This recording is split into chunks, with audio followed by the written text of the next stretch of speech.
Hello everyone, কি অবস্থা সবার? ইরানের গুরুত্বপূর্ণ একটা নিউজ নিয়ে আসলাম যে ইরান এমন একটা রাষ্ট্র যারা ভাঙবে কিন্তু মস্কাবে না। আজকে আসলে ডোনাল্ড ট্রাম্প বিভিন্ন গণমাধ্যমকে জানিয়েছেন যে তারা আসলে এখন সমঝোতার পক্ষে যাইতে চাচ্ছে, অর্থাৎ যুদ্ধটাকে আর দীর্ঘায়িত করতে চাচ্ছে না। তারা চাচ্ছে যে একটা মিউচুয়ালে আসার জন্য, এবং তারা চাচ্ছে যে ইরান যাতে আত্মসমর্পণ করে, এবং এই আত্মসমর্পণের জন্য ইরানকে তারা একটা শর্ত বেঁধে দিয়েছে। শর্তটা হচ্ছে ইরান আত্মসমর্পণ করবে এবং সেটা নিঃস্বার্থে আত্মসমর্পণ করবে। অর্থাৎ ইরান কোনো শর্ত দিতে পারবে না এই আত্মসমর্পণের। অর্থাৎ ইরান ডিরেক্টলি জানিয়ে দিয়েছে যে আমরা আমেরিকার সাথে কোনো সমঝোতা করব না, আমরা যুদ্ধ চাই, যুদ্ধ হোক, সমস্যা নেই। আমরা যে পজিশনে আছি এখন আলহামদুলিল্লাহ আগের থেকে ভালো পজিশনে আছি। এবং ইরান এটা বলতে সরাসরি যে আমেরিকার সাথে তারা কোনো সমঝোতায় যাবে না। যদি আমেরিকা সমঝোতায় যেতে চায়, তিনটা শর্ত মানতে হবে।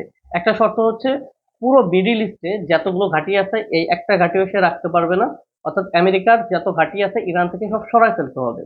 দ্বিতীয়ত, তাদের উপর যে বিভিন্ন সেনশন জারি করে রাখছে আমেরিকা, অর্থাৎ তাদের উপর যে নিষেধাজ্ঞা, অর্থনৈতিক নিষেধাজ্ঞা চাপায় রাখছে, এই নিষেধাজ্ঞাগুলো পুরোপুরি তুলে নিতে হবে।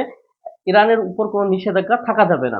এবং ৩ নাম্বার হচ্ছে চুক্তি ভঙ্গ করে তারা আবার যাতে আক্রমণ না করতে পারে, অর্থাৎ তারা চুক্তি করার পরে সেটা চুক্তি ভঙ্গ করতে পারবে না এবং ইরানের পরে আর আক্রমণ করতে পারবে না।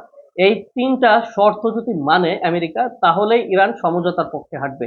এরপরে ডোনাল্ড ট্রাম্প সরাসরি বলে দিচ্ছে যে ঠিক আছে, ইরান যদি যুদ্ধ করতে চায় তাহলে যুদ্ধ করুক, আমরা যুদ্ধ চালিয়ে যাব। এরপরে কিন্তু বোম্বারু বি-2 বিমান দিয়ে ইরানের উপর হামলা চালিয়েছে, এবং ইরানের বিভিন্ন জায়গায় সামরিক অঞ্চলগুলোতে বোম্বারু বি-2 বিমান দিয়ে, একটা বোম্বারু বি-2 স্টিল বিমানের যে বোমাগুলো থাকে এইগুলো কিন্তু ২০০০ কেজি পর্যন্ত হয়।